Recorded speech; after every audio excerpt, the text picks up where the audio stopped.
জীবনের একটি বড় সত্য হল একদিন আমাদের সবাইকে এই পৃথিবী ছেড়ে চলে যেতে হবে, কিন্তু এর আগেই আল্লাহ আমাদের কিছু বিশেষ চিহ্নের মাধ্যমে সতর্ক করেন। এই চিহ্নগুলো আমাদের মনে করিয়ে দেয় যে জীবনের প্রতিটি মুহূর্তই মূল্যবান, আর সেই মুহূর্তগুলোকে সঠিক পথে পরিচালিত করাই আমাদের দায়িত্ব। আজ আমি এমন 5টি গুরুত্বপূর্ণ লক্ষণ নিয়ে আলোচনা করব যা মৃত্যুর আগে আমাদের জীবনে আসে। এই লক্ষণগুলো শুধু আমাদের সতর্কবার্তা দেয় না, বরং আল্লাহর রহমতের ইঙ্গিত হয়ে আমাদের নতুন পথে চলার সুযোগ করে দেয়। তাই অনুগ্রহ করে ভিডিওটি শেষ পর্যন্ত দেখুন। পাশাপাশি এই লক্ষণগুলো আপনার জীবনের প্রতি দৃষ্টিভঙ্গি বদলে দেবে এবং আপনাকে জীবনের আসল উদ্দেশ্য খুঁজে পেতে সাহায্য করবে। প্রথম লক্ষণ, আত্মার সতর্ক সংকেত। জীবনে কিছু মুহূর্ত আসে যখন আমাদের ভেতরের আত্মা হঠাৎ করেই নীরবে সতর্ক বার্তা দেয়।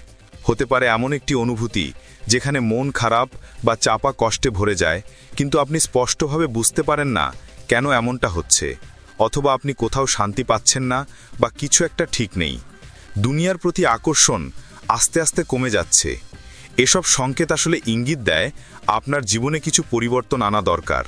এটি সেই সময় যখন আপনার আল্লাহর দিকে ফিরে তাকানো এবং তার কাছে নিজেকে সমর্পণ করার কথা ভাবা উচিত। পবিত্র কুরআনে আল্লাহ বলেছেন, প্রত্যেক প্রাণী মৃত্যুর স্বাদ গ্রহণ করবে। এমন সংকেতগুলো আমাদের স্মরণ করিয়ে দেয় যে জীবন ক্ষণস্থায়ী। আমরা অনেক সময় দুনিয়ার মোহে এতটাই অন্ধ হয়ে যাই যে পরকাল বা মৃত্যুর মতো বড় সত্য ভুলে যাই। কিন্তু এই সতর্ক সংকেতগুলোকে অবহেলা করা মানে নিজের আত্মার আহ্বানকে উপেক্ষা করা। আল্লাহ আমাদের জীবনকে পরিবর্তন করার সুযোগ দেন, তাই যখন এই সংকেতগুলো আসে তখন এগুলোকে গুরুত্ব সহকারে গ্রহণ করা এবং জীবনের সঠিক দিশা খুঁজে নেওয়া আমাদের দায়িত্ব। মৃত্যুর অমোঘ সত্যকে মেনে নিয়ে নিজের আমল ঠিক করা এবং আল্লাহর পথে ফিরে আসাই আমাদের পরকালীন সফলতার জন্য সবচেয়ে গুরুত্বপূর্ণ। দ্বিতীয় লক্ষণ, হঠাৎ অসুস্থতা বা শারীরিক দুর্বলতা। জীবনের প্রতিটি মুহূর্ত আমাদের জন্য মূল্যবান, কিন্তু আমরা কখনো কখনো দুনিয়ার ব্যস্ততায় মগ্ন হয়ে এই সত্যটি ভুলে যাই। আর তখনই আল্লাহ আমাদের একটি সংকেত দেন, হঠাৎ শরীরের দুর্বলতা বা কোনো বড় অসুস্থতার মাধ্যমে। এটি শুধুমাত্র আমাদের দৈনন্দিন জীবনে বাধা সৃষ্টি করে না, বরং একটি গুরুত্বপূর্ণ বার্তাও বহন করে।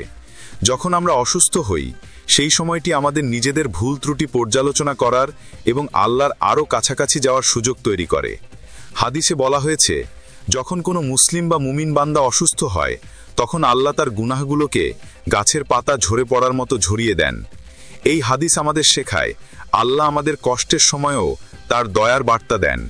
হয়তো এই সময়টি আমাদের জন্য একটি উপলক্ষ, যেখানে আমরা জীবনের ভুলগুলো সংশোধন করতে পারি এবং আল্লাহর পথে ফিরে আসতে পারি। তৃতীয় লক্ষণ, জীবনের প্রতি আগ্রহ হারিয়ে ফেলা। আপনি কি কখনো এমন সময় অনুভব করেছেন যখন আপনার চারপাশের সবকিছু ঠিক থাকলেও মনের গভীরে এক ধরনের শূন্যতা কাজ করে? এমনটা হতে পারে যখন আপনি জীবনের প্রতি আগ্রহ হারিয়ে ফেলেন। দুনিয়ার চাকচিক্য, সাফল্য এবং নানা ভোগবিলাস তখন অর্থহীন মনে হয়। এই অনুভূতি আসলে আত্মার গভীর হতাশার প্রকাশ। এটি আল্লাহর পক্ষ থেকে আমাদের প্রতি একটি বার্তা হতে পারে যে আমরা হয়তো জীবনের আসল উদ্দেশ্য থেকে দূরে সরে গেছি। আল কুরআনে আল্লাহ বলেন, দুনিয়ার জীবন এক খেলাধুলা ও আতঙ্কের ভেলকি ছাড়া কিছুই নয়, আর নিশ্চয়ই পরকালের আবাসী প্রকৃত জীবন, যদি তারা তা জানত। দুনিয়ার অস্থায়ী আনন্দে ডুবে থেকে আমরা প্রায়শই ভুলে যাই যে আমাদের আসল উদ্দেশ্য হল আল্লাহর সন্তুষ্টি অর্জন করা এবং পরকালের জন্য প্রস্তুত হওয়া। এমন সংকটময় মুহূর্তগুলো আসলে আমাদের জন্য একটি সুযোগ, নিজেকে নতুন করে চিন্তায় উদ্বুদ্ধ করার, জীবনের আসল অর্থ খুঁজে বের করার এবং আল্লাহর পথে ফিরে আসার। এমন সময় আমাদের উচিত দুনিয়ার মায়াজাল ছেড়ে আত্মার প্রশান্তি খোঁজার। আল্লাহর স্মরণে এবং ইবাদতে নিজেকে নিবিষ্ট করার মাধ্যমে আমরা আবার জীবনের আনন্দ ও শান্তি ফিরে পেতে পারি এবং পরকালের জীবনের প্রস্তুতি গ্রহণ করতে পারি। চতুর্থ লক্ষণ, অজানা ভয় এবং উদ্বেগ। আপনার কি কখনো এমন অনুভূতি হয়েছে যেন কোনো কারণ ছাড়াই আপনি এক অজানা ভয়ের মধ্যে ডুবে যাচ্ছেন? বুক ধড়ফড় করছে, মন অস্থির, আপনি চেষ্টা করেও সেই উদ্বেগের উৎস খুঁজে পাচ্ছেন না। এটি নিছক মনের খেলা নয়, বরং এটি হতে পারে আপনার আত্মার একটি সংকেত। এই অজানা ভয় আসলে আমাদের মনে করিয়ে দেয় যে দুনিয়ার এই জীবনে আমরা খুবই ক্ষণস্থায়ী। আমাদের সময় শেষ হওয়ার আগে হয়তো আল্লাহ আমাদের মনে করিয়ে দিতে চান যে আমরা তার দিকে ফিরে যাই, তার প্রতি আন্তরিকভাবে সমর্পণ করি। আল কুরআনে আল্লাহ বলেন, আমার বান্দা যখন আমাকে ডাকে, আমি তার ডাকে সাড়া দিই। এই অনুভূতি আমাদের জন্য এক বিরাট সুযোগ। আমরা প্রায়শই দুনিয়ার মোহে বিভোর হয়ে যাই এবং আল্লাহর সঙ্গে আমাদের সম্পর্ক দূরে সরে যায়। কিন্তু এই অজানা ভয় আমাদের মনে করিয়ে দেয় যে জীবনের আসল দিকগুলো নিয়ে ভাবার সময় এসেছে।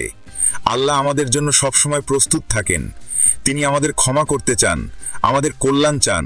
শুধু আমাদের দরকার তার কাছে ফিরে যাওয়ার। এই ভয় এবং উদ্বেগ যদি আপনাকে পিছু তাড়া করে, তাহলে জানুন এটি আল্লাহর দিক থেকে একটি ইঙ্গিত। এখনই সময় আত্মশুদ্ধির পথে পা বাড়ানোর। যখন এমন অনুভূতি আসে, তখন আমাদের উচিত আল্লাহর কাছে সাহায্য চাওয়া এবং তার দয়ার প্রতি সম্পূর্ণ ভরসা রাখা। এই সংকেতগুলো আমাদের মনে করিয়ে দেয় যে জীবনের যে কোনো মুহূর্তে আল্লাহর নৈকট্য পাওয়া সম্ভব। পঞ্চম লক্ষণ, হঠাৎ আত্মশুদ্ধির অনুভূতি। জীবনে কি কখনো এমন সময় এসেছে যখন হঠাৎ করেই আপনার মনে হয়েছে জীবনের সব ভুল আর সঠিক কাজগুলো যেন একদম স্পষ্ট হয়ে যাচ্ছে, যেন আপনি নিজের জীবনটা নতুন চোখে দেখতে শুরু করেছেন? মনে হয় এই জগৎ আর আপনার সব দৌড়ঝাঁপের বাইরেও কিছু গভীর, কিছু মহৎ অপেক্ষা করছে। এই অনুভূতি কোনো সাধারণ ব্যাপার নয়, এটি আল্লাহর পক্ষ থেকে একটি বিশেষ দয়া। তিনি আপনাকে বুঝিয়ে দিতে চান যে দুনিয়ার মোহময় জীবনের চেয়েও বড় কিছু আছে। আপনার জীবন উদ্দেশ্যপূর্ণ এবং এর প্রতিটি মুহূর্ত আল্লাহর জন্য উৎসর্গ করার জন্যই নির্ধারিত। আল কুরআনে আল্লাহ বলেন, বলুন, আমার প্রার্থনা, আমার জীবন এবং মৃত্যু সবকিছু আল্লাহর জন্য। এই ধরনের অনুভূতি আমাদের মনে করিয়ে দেয় যে আমাদের জীবনের দায়িত্ব কি। আমাদের ভুলগুলো শুধরে নেওয়া এবং জীবনের সঠিক পথে ফিরে আসা এখন সময়ের দাবি। এই মুহূর্তগুলোতে আল্লাহ আমাদের ডেকে বলেন, ফিরে এসো, তোমার ভুলগুলো থেকে মুক্ত হও এবং নিজের আত্মাকে পরিশুদ্ধ করো। আত্মশুদ্ধির অনুভূতি আমাদের এমন এক শক্তি দেয় যা আমাদের ভেতরে থাকা সমস্ত নেতিবাচকতা দূর করে। আমাদের উচিত এই সময়টাকে কাজে লাগানো, আমাদের ভুলের জন্য আন্তরিকভাবে তওবা করা এবং আল্লাহর কাছে ক্ষমা চাওয়া। আপনার মনে যদি কখনো এমন অনুভূতি আসে, তাহলে বুঝে নিন এটি আপনার জীবনের একটি নতুন অধ্যায় শুরু করার জন্য আল্লাহর বিশেষ আহ্বান। এটি আল্লাহর কাছে আরও ঘনিষ্ঠ হওয়ার এবং জীবনের সত্যিকারের উদ্দেশ্য উপলব্ধি করার একটি সুযোগ। সুতরাং এই অনুভূতিগুলোকে অবহেলা করবেন না, বরং এগুলোকে নিজের জীবনে একটি ইতিবাচক পরিবর্তনের পথ হিসেবে গ্রহণ করুন। জীবনের এই সতর্ক সংকেতগুলো আসলে আল্লাহর এক বিশেষ দয়া। তিনি বারবার মনে করিয়ে দেন যে এই দুনিয়া অস্থায়ী আর প্রকৃত গন্তব্য হল আখিরাত। এই সংকেতগুলো কেবল মৃত্যুর কথা স্মরণ করানোর জন্যই নয়, বরং আমাদের চিরস্থায়ী জীবনের জন্য প্রস্তুত হতে সাহায্য করে। কুরআনে আল্লাহ বলেন, তোমরা সবাই তোমার রবের কাছে ফিরে যাও এবং তার পথে সঠিকভাবে চলো। তাই এই সময়গুলোতে আমাদের উচিত নিজেদের ভেতরে পরিবর্তন আনা, আল্লাহর দিকে ফিরে যাওয়া, তওবা করা এবং জীবনের প্রতিটি মুহূর্তকে অর্থবহ করার জন্য চেষ্টা করা। আপনার কাছে এখনও সুযোগ আছে। এই সংকেতগুলোকে জীবনের নির্দেশিকা হিসেবে গ্রহণ করুন। মৃত্যুর আগে নিজেকে প্রস্তুত করুন এবং আল্লাহর নৈকট্য লাভের জন্য আজ থেকেই চেষ্টা শুরু করুন। এটি শুধু আপনার জীবনের নয়, আখিরাতের পথও আলোকিত করবে। আল্লাহ আমাদের সবাইকে সঠিক পথে চলার তৌফিক দান করুন। আমিন।